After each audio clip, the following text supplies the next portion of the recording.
ಅದು ಐತಿಹಾಸಿಕ ಪುಣ್ಯಕ್ಷೇತ್ರ. ಅಲ್ಲಿ ಶ್ರಾವಣ ಮಾಸದ ಕೊನೆಯ ಸೋಮವಾರ ಕಾರಣಿಕೋತ್ಸವ ನಡೆಯುತ್ತದೆ. ಈ ಬಾರಿಯ ಕಾರಣಿಕೋತ್ಸವ ವಿಜೃಂಭಣೆಯಿಂದ ಜರುಗಿದ್ದು ಭಕ್ತಕೋಟಿ ಕಾರಣಿಕೋತ್ಸವದಲ್ಲಿ ಪಾಲ್ಗೊಂಡು ಭಕ್ತಿಯ ಪರಾಕಾಷ್ಠೆ ಮೆರೆದರು. ಹಾಗಿದ್ರೆ ಯಾವುದು ಆ ಕಾರಣಿಕೋತ್ಸವ?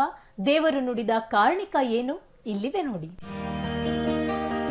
ಐತಿಹಾಸಿಕ ಆನೆಕೊಂಡ ಕಾರಣಿಕ ಸಂಪನ್ನ.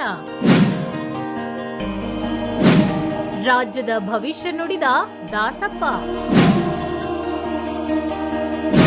ಬಸವೇಶ್ವರ ಸ್ವಾಮಿ ಉತ್ಸವದಲ್ಲಿ ಪಾಲ್ಗೊಂಡ ಭಕ್ತರು.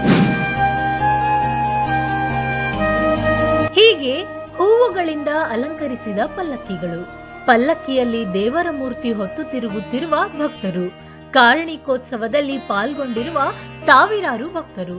ಈ ದೃಶ್ಯ ಕಂಡು ಬಂದಿದ್ದು ದಾವಣಗೆರೆಯ ಆನೆಕೊಂಡದಲ್ಲಿ. ಹೌದು, ದಕ್ಷಿಣ ಕಾಶಿ ಎಂದೇ ಪ್ರಸಿದ್ಧಿ ಪಡೆದಿರುವ ದಾವಣಗೆರೆಯ ಆನೆಕೊಂಡ ಕ್ಷೇತ್ರದ ಶ್ರೀ ಬಸವೇಶ್ವರ ಸ್ವಾಮಿಯ ಕಾರಣಿಕೋತ್ಸವ ಪ್ರತಿ ವರ್ಷ ಶ್ರಾವಣ ಮಾಸದ ಕಡೆ ಸೋಮವಾರ ವಿಜೃಂಭಣೆಯಿಂದ ನಡೆಯುತ್ತದೆ. ನೀಲಾನಹಳ್ಳಿಯ ಶ್ರೀ ಆಂಜನೇಯ ಸ್ವಾಮಿ, ನಿಟ್ಟುವಳ್ಳಿಯ ಶ್ರೀ ದುರ್ಗಾಂಬಿಕಾ ದೇವಿ, ಬೇತೂರು ರಸ್ತೆಯ ಶ್ರೀ ವೆಂಕಟೇಶ್ವರ ಸ್ವಾಮಿ ಸೇರಿದಂತೆ ಸುತ್ತಮುತ್ತಲ ದೇವರನ್ನ ಭಕ್ತರು ಕರೆತಂದು ಉತ್ಸಾಹದಿಂದ ಕಾರಣಿಕೋತ್ಸವದಲ್ಲಿ ಪಾಲ್ಗೊಂಡು ಭಕ್ತಿಯ ಪರಾಕಾಷ್ಠೆ ಮೆರೆದರು. ಇದು ಬಸವೇಶ್ವರನ ಜಾತ್ರೆ ನಡೆಯುತ್ತೆ. 13 ದೇವರುಗಳು ಸೇರ್ತವೆ. ತುಂಬ ವಿಶೇಷವಾಗಿ ನಡೆಯುತ್ತೆ ಕಾರಣಿಕೋತ್ಸವ. ಬಸವಣ್ಣನ ತುಂಬ ಸತ್ಯ ಇದೆ. ನಾವೇನು ಅನ್ಕೊಂತೀವೋ ಅದನ್ನು ನೆರವೇರಿಸ್ಕೊಡ್ತಾನೆ ಬಸವಣ್ಣ. ಶ್ರಾವಣ ಮಾಸ 4ನೇ ವಾರದಲ್ಲೋ ಅಥವಾ 5ನೇ ವಾರದಲ್ಲೋ ಕಡೆ ಸೋಮವಾರದಲ್ಲಿ ನಡೆಯುತ್ತೆ. ಆಂಜನೇಯ, ನಿಟ್ವಳ್ಳಿ ದುರ್ಗಮ್ಮ, ಆಮೇಲೆ ಅರಕೇರಮ್ಮ, ಕೆಂಚಮ್ಮ, ಚೌಡಮ್ಮ ಎಲ್ಲ ಸೇರ್ತವೆ. ಇಲ್ಲಿ ನಡೀತಿರೋದು ಬಸವೇಶ್ವರ ಜಾತ್ರೆ ನಡೀತಾ ಇರೋದು. ಇಲ್ಲಿ ಹೇಳುವಂಥ ಕಾರಣಿಕ ಸತ್ಯತೆ ಇದೆ. ಇಲ್ಲಿ ಹೇಳುವ ಕಾರಣಿಕ ಸತ್ಯತೆ ಆಗುತ್ತದೆ. ಆಮೇಲೆ ಎಲ್ಲ ಒಂದು ಫ್ಯಾಮಿಲಿ ಗೆಟ್ ಟುಗೆದರ್ ಆಗೋಕ್ಕೆ ಇದು ಒಳ್ಳೆಯ ಒಂದು ಚಾನ್ಸು ಅಂದ್ಕೊಳ್ತೀನಿ. ಖುಷಿಯಾಗುತ್ತೆ. ಎಲ್ಲ ಫ್ಯಾಮಿಲಿ ಜೊತೆಗೆ ಸೇರಿ ಸೆಲೆಬ್ರೇಷನ್ ಮಾಡೋವಂಥದ್ದು ಭಾಳ ಖುಷಿ ಅನಿಸುತ್ತೆ. ಇಲ್ಲಿ ದೇವರದ್ದು ಭಾಳ ಸತ್ಯತೆಯೂ ಇದೆ. ಯಾವ ಸತ್ಯತೆಗಳು ನಡೆದಿದ್ದು ಕೂಡ. ನಾವು ಒಂದು 18 ವರ್ಷದಿಂದ ಬರ್ತಾ ಇದ್ದೆ. ನಮ್ಮ ತಂದೆಯವ್ರ ಜೊತೆಗೆ ಬರ್ತಾ ಇದ್ದೆ. ಈಗಿಂದ ನಮ್ಮ ಫ್ಯಾಮಿಲಿ ಎಲ್ಲರ ಜೊತೆಗೂ. ಆಗಿನ ಜಾತ್ರೆಗೆ ಈಗಿನ ಜಾತ್ರೆಗೆ ಏನಂದರೆ ಕೆಲವೊಂದು ಚೇಂಜಸ್ ಇದೆ. ಬರ್ತಾ ಎಲ್ಲ ಚೇಂಜಸ್ ಆಗ್ತಾ ಇದೆ. ಬಸವೇಶ್ವರ ತೆಗಿನ ಬಸವಣ್ಣ ಇದೆಲ್ಲ ಅಲ್ಲಿ ಇದೆ ಮನೆ. ನನ್ನ ಮದುವೆ ಆಗಿ ಗಂಡನ ಮನೆಯಿಂದ ಈ ಜಾತ್ರೆ ಮಾಡ್ತಿದ್ದೀನಿ. 3 ವರ್ಷ ಆಯಿತು ಜಾತ್ರೆ ಮಾಡೋಗತ್ತಿ. ತುಂಬ ಖುಷಿ ಅನಿಸುತ್ತೆ ಈ ಜಾತ್ರೆಗೆ ಬರೋದಕ್ಕೆ. ಎಲ್ಲ ದೇವ್ರನ್ನ ನೋಡಿ ಎಲ್ಲ ಸಂಭ್ರಮ ಪಟ್ಟು ಚೆನ್ನಾಗಿ ಸಂಬಂಧಿಕರೆಲ್ಲ ಸೇರಿಕೊಂಡು ಚೆನ್ನಾಗಿ ಜಾತ್ರೆ ಮಾಡ್ತೀವಿ. ಆನೆಕೊಂಡ ಜಾತ್ರೆ ವಿಶೇಷತೆ ಏನಂದರೆ ಎಲ್ಲ ದೇವರುಗಳು ಸೇರ್ತವೆ. ಆಮೇಲೆ ಇಲ್ಲಿಂದ ಒಂದು ಸತ್ಯತೆ ಇದೆ. ನಾವೇನೇ ಅಂದ್ಕೊಂಡ್ರು ಹರಕೆ ಕಟ್ಕೊಂಡ್ರು ನೆರವೇರುತ್ತೆ.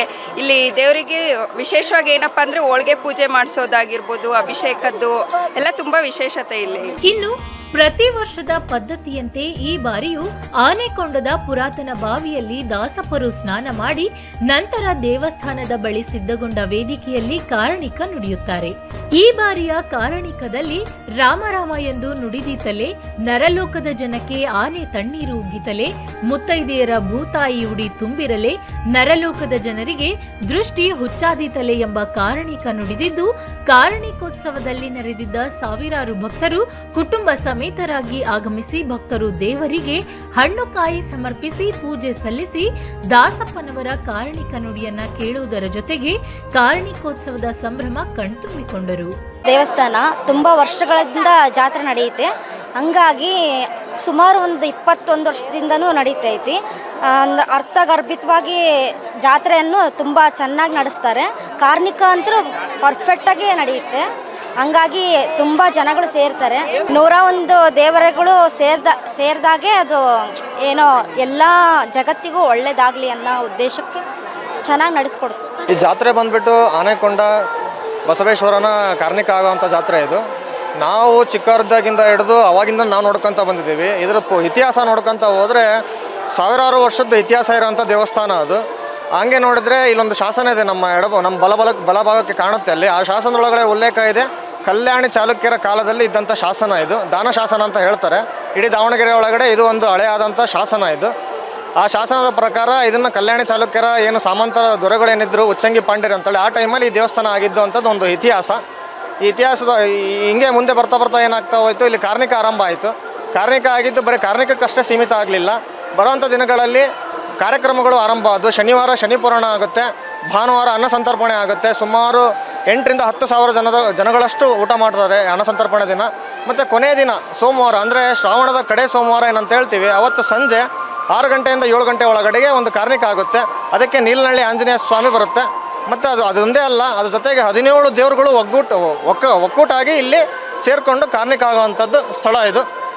ಒಟ್ಟಿನಲ್ಲಿ ವರ್ಷಕ್ಕೆ ಒಂದು ಬಾರಿ ಶ್ರಾವಣ ಮಾಸದ ಕಡೆ ಸೋಮವಾರದಂದು ಜರುಗುವ ಕಾರ್ಣಿಕೋತ್ಸವದಲ್ಲಿ ಅಪಾರ ಸಂಖ್ಯೆಯಲ್ಲಿ ಭಕ್ತರು ಆಗಮಿಸಿ ಭಕ್ತಿಯ ಪರಾಕಾಷ್ಠೆ ಮೆರೆದರು. ದಾಸಯ್ಯ ನುಡಿದ ಕಾರಣಿಕ ಸತ್ಯವಾಗುತ್ತದೆ ಎಂದು ಭಕ್ತರು ಕಾರಣಿಕ ವಿಶ್ಲೇಷಣೆ ಮಾಡಿದರು. ಕ್ಯಾಮ್ರಾ ಪರ್ಸನ್ ರಾಕೇಶ್ ಜೊತೆ ದಿವ್ಯಾ, ಒನ್ ಕನ್ನಡ ನ್ಯೂಸ್, ದಾವಣಗೆರೆ.